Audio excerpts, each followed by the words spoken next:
ये है दिल्ली दर्पण।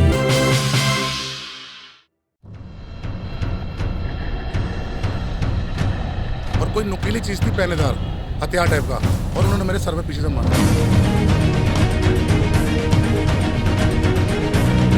पुलिस ने अभी तक हमारे सामने उन आदमियों को नहीं लाया है। राजधानी दिल्ली में महिला सुरक्षा लगातार सवालों के घेरे में रहती है। इस वक्त हम मौजूद हैं शालीमार थाने के ठीक बाहर। आप तस्वीरें देख सकते हैं, एक व्यक्ति खून से लथपथ है, इलाजरत है, इलाज हुई है। उसके बाद ये इन्होंने बताया कि कल बीती रात ये शालीमार बाग के क्लब में गए थे। इनके साथ इनकी एक फ्रेंड थी। फ्रेंड ने छोटे कपड़े पहने थे तो युवाओं ने फप्तियाँ कसना शुरू कर दिया, और उसके बाद जब ये उनको रोकने गए तो इनके साथ बेरहमी से मारपीट हो गई। आप इस तस्वीरों को देखिए। इनको अभी अपने घर में होना चाहिए, आराम करना चाहिए, लेकिन ये लगातार थाने के चक्कर काट रहे हैं। घटना के 18 घंटे बीत गए हैं, लेकिन नॉर्थ वेस्ट जिला की पुलिस ने ना तो अब तक कोई एक्शन लिया है, ना ही मामला दर्ज किया गया है। इनसे ही बात करते हैं। सचिन जी हमारे साथ हैं। सचिन जी, 18 घंटे हो गए घटना के, पहले घटना के क्या कारण रहे वो बताइए। सर, कल रात को जैसे मुझे हॉस्पिटल लेके गए, तब तक तो मुझे होश था नहीं। जब मुझे होश आया, उसके बाद से मैं सुबह 8 बजे से कभी डीसीपी ऑफिस अशोक विहार, कभी फोर्टिस हॉस्पिटल, कभी शालीमार बाग थाने चक्कर पे चक्कर लगा रहा हूँ, कोई सुनवाई नहीं है। कल रात की ये घटना है, जैसा कि आपने जानकारी दी कि आप क्लब गए हुए थे, उसके बाद क्या कुछ हुआ वहाँ पर? आपके साथ किस तरीके से पिटाई की गई? मैं आपको शुरू से बताता हूँ सारी बात। ये मेरी फ्रेंड है शालू चौधरी, और हम लोग कल शालीमार बाग क्लब गए थे, जो कि वो क्लब एक फैमिली क्लब है। तो वहाँ बैठे थे, हम खाना वाना खा रहे थे। साथ में इनकी 2 गुड़िया भी थी, एक 9 साल की और एक 13 साल की। तो जैसे करीब 10:30 बजे के आसपास हम निकले, तो पीछे से कोई जेंट्स था, वो काफ़ी देर से क्लब में भी देख रहा था इनको। थोड़े से कपड़े इन्होंने पहन रखे होंगे अपने हिसाब से। तो उसके बाद वो बार बार कुछ ऐसे कमेंट्स कर रहे थे, तो जो मुझे लग रहा था कि अच्छे नहीं लग रहे थे। और वो मेरी बेटियाँ भी सुन रही थी, मतलब जो बेटियाँ थी इनकी। तो उसके बाद मैं उनके पास गया, मैंने उनको बोला, भैया आप जो काफ़ी देर से कमेंट्स कर रहे हो अच्छी बात नहीं है। ये पान वाला इधर था राइट हैंड पे, और वो इधर खड़े थे लेफ्ट में। तो उसके बाद उन्होंने कहा कि मैं ऐसे ही कर रहा हूँ, ये है, आप जाओ। और बात करते करते कंधे पे हाथ रख दिया उन्होंने मेरे। तो मैंने कंधे से हाथ हटाया उनके। जैसे ही कंधे से हाथ हटाया, मैं पान लेने गया, पीछे से उन्होंने गाड़ी खोली।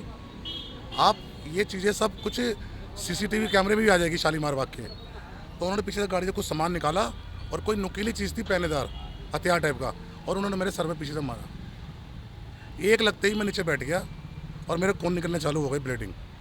उसके बाद उन्होंने 3, 4, 5, 6, 7 बार करा। उसके बाद मुझे होश नहीं आया। इन्होंने उसको पकड़ने की कोशिश करी पीछे से, लेकिन वो इनकी जो बेटियाँ थी वो रो रही थी काफ़ी देर से, और पब्लिक चिता रही थी, लेकिन वो काबू नहीं आ रहे थे। और उन्होंने फटाफट गाड़ी स्टार्ट करी, और वो वहाँ से भाग गए। उसके बाद मुझे होश नहीं है। वहाँ की जो पब्लिक थी, उन पब्लिक ने मुझे गाड़ी में डाला, और वो मुझे फोर्टिस हॉस्पिटल ले गए। कितना खतरनाक वो मंजर रहा होगा? रात के कितने बजे ये सारी घटना को मैं अंजाम बता दिया? ही नहीं सकता आपको कि जो ये करीब 11 बजे के आसपास की केस है। और क्या बताऊं, जो बच्चों का देखा है, इनके बच्चे जो तड़प रहे थे, रो रहे थे, वहाँ के लोग भी बता सकते हैं। और वो पान वाला जो, उसने भी हमारी बड़ी हेल्प करी। उसने भी गाड़ी नंबर दिया, कुछ गाड़ी नंबर हमने नोट करा, कुछ उन्होंने गाड़ी नंबर दिया। और वहाँ की पब्लिक ही मुझे छोड़ के आई थी हॉस्पिटल में। मेरी ये हालत थी। मेरे पास काफ़ी फ़ोटो भी है, और आप मेरा हैंकी भी देख सकते हो। और सबसे बड़ी बात क्या है, जो आईओ साहब आए वो करीब 1 बजे करीब आए, जबकि 10-12 कॉल करे गई है 100 नंबर पे। लेकिन उसके बाद ये लगभग आए 1 बजे करीब। और आते ही आईओ ने मेरे से सबसे पहले क्या बोला है, केस करना है, कंप्रोमाइज़ करना है। आईओ कंप्रोमाइज किस बात का होगा इसमें? पता नहीं, मैं तो कुछ समझ ही नहीं पाया, चोट मुझे लगी।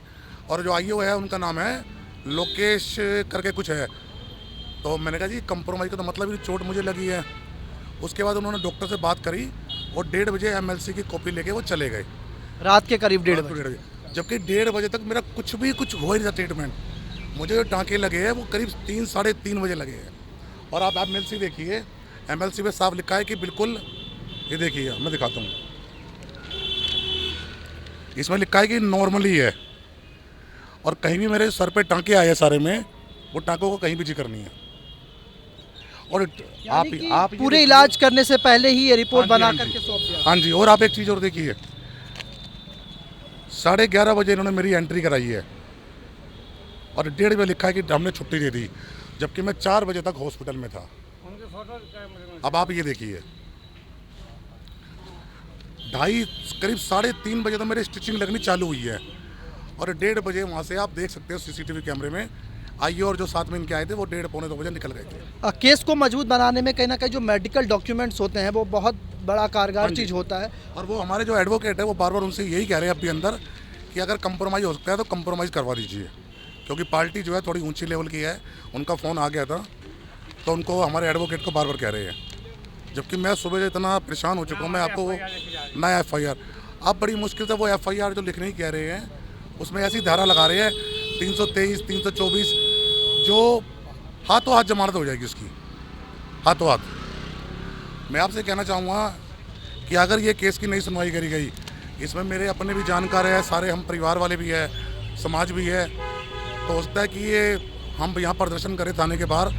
तो मैं ये चाहता हूँ कि मुझे यहाँ पे आप लोगों का मीडिया के थ्रू समर्थन मिले, आप लोगों को सपोर्ट मिले, ताकि ये मेरी सुनवाई करे।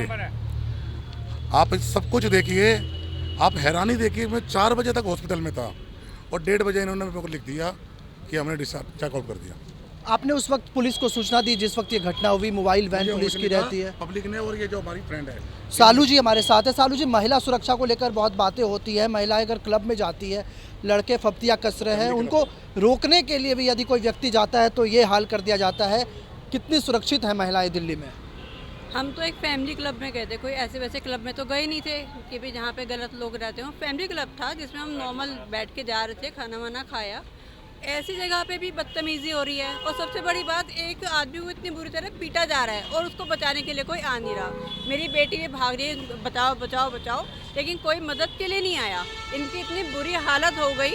फिर एक बहुत अच्छे अंकल थे, जब वो लोग भाग गए तो उन्होंने कहा मैं इनको फोर्टिस लेके चलता हूँ, तो वो लेकर गए हमें वो फोर्टिस है, वरना वहाँ पर तो कोई आया ही नहीं हमारी मदद के लिए। और जहाँ तक महिला का सवाल है यहाँ पर, अब उसके कपड़ों पे भी आप सवाल उठाते हैं, कुछ भी, ये कोई तरीका नहीं होता। वो हमारी चॉइस, हम क्या पहनना चाहते हैं। छोटे कपड़े नहीं, छोटे सोच होते हैं लोगों के। बिल्कुल छोटी गंदी गिरी सोच है ये। जो जानकारी मिल रही है कि उसी वक्त आप लोगों ने जो गाड़ी का नंबर है वो भी आपने पुलिस को दिया। नंबर भी मेरे पास है, गाड़ी का नंबर है जी DL8C BD 2411 2411। ताकि पुलिस ये भी दावा करती है कि हमारी जो मोबाइल वैन है लगातार गश्त करते रहते हैं, अगर ये उनको गाड़ी का नंबर मिल गया तो उसको ट्रैक कर सकती थी पुलिस। इतना समय क्यों? 18 घंटे 20 घंटे हो गए, 20 घंटे हो गए हैं, पुलिस ने अभी तक हमारे सामने उन आदमियों को नहीं लाया है। कोई भी आदमी बस ये बता रहे हैं कि वो शालीमार बाग का ही है।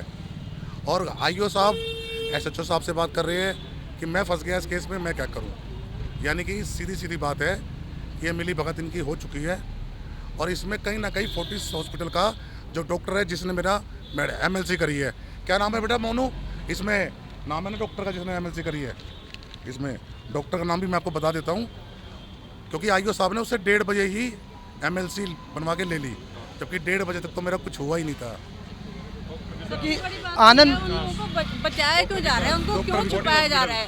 एक आदमी मरने की कगार पे, अगर यहाँ पर इनके गाल पे चोट है, अगर आँख में मार देता वो आदमी, इनकी तो आँख ये चली डॉक्टर जाती। विकास है जी, ये फोर्टिस हॉस्पिटल में डॉक्टर विकास, जिन्होंने 1:30 बजे MLC बना के दे दिया IO को, और कुछ भी मेरा ट्रीटमेंट नहीं हुआ। जबकि यानी कि ऐसी जल्दबाजी दिखाई गई इस पूरे मामले में कि इलाजरत जो व्यक्ति है उसके इलाज की रिपोर्ट भी सौंप दी जाती है और आपको डिस्चार्ज भी नहीं किया जाता। अब आप देखिए ना, चलो जैसा भी है, मेरे स्टिचिंग आई, कम से कम कुछ भी था, 3:30 बजे मेरी स्टिचिंग हुई। उनको ये लिखना चाहिए था ना कि स्टिचिंग, कहीं इसमें जिक्र भी नहीं है स्टिचिंग का एक भी, और सिर्फ लिख दिया केस को हल्का बनाने की कोशिश हाँ कहीं जी। ना कहीं। ये सब IO साहब और सब पैसे खा के इन्होंने करा जी बिल्कुल। अभी आप शालीमार थाने के बाहर है, रिपोर्ट लिखाने आए हैं। यदि पुलिस कार्रवाई नहीं करती है तो फिर आगे क्या एक्शन? तो हमारा ये आंदोलन जारी रहेगा। हम तो यहाँ से जाने वाले नहीं हैं, हमें चाहे रात भर बैठना पड़े, चाहे 10 दिन बैठना पड़े, ये हम ख़त्म करने वाले नहीं हैं। कल हमें कोर्ट भी जा सकते हैं, और अभी हो सकता है कि हम फोर्टिस हॉस्पिटल भी जाए, कि जो आगे डॉक्टर साहब है विकास जी, कि उन्होंने किस बेस पर ये मेडिकल MLC बना के दी थी। किन्हीं लोगों की पहचान अभी तक हो पाई है जिन लोगों ने इस कोई तरह बात ही नहीं, सिर्फ उनको पता है सब कुछ अंदर। हमें दिखाया भी नहीं जा रहा कौन हमें है, दिखाया भी नहीं जा हमें रहा। मिलवाया भी नहीं जा रहा। स्टिचिंग के लिए तो वो लोग मना भी कर रहे थे, कहते स्टिचिंग रहने दो, क्यों रहने दो भाई। बस अब एक बात जरूर है कि एडवोकेट साहब से बार बार एक ही बात बोली जा रही है कि अगर वो आपके मानने वाले हैं एडवोकेट साहब से, तो आप उनको मना लो और कंप्रोमाइज़ कर लो, हम बुला लेते हैं, आमने सामने बैठ के बात करवा देते हैं। जबकि हमने कुछ करना ही नहीं है, हमें तो ये पता है कि जो सही हो, सही को सही, गलत को गलत कहा जाए। बस मेरी आप लोगों से भी यही है कि आप लोग थोड़ा सा आप सपोर्ट कीजिए, बाकी तो सब भाई समाज खड़े ही है मेरे साथ।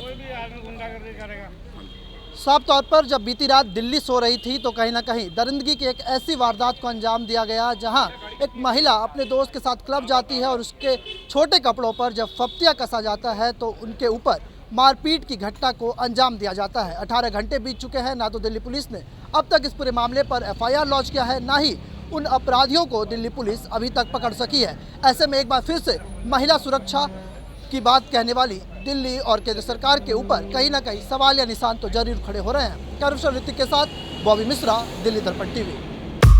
लेटेस्ट खबरों के लिए सब्सक्राइब करें हमारा YouTube चैनल या फिर लॉग इन करें www.delhidarpantv.com। खबरों की कवरेज और विज्ञापनों के लिए संपर्क करें इस नंबर पर।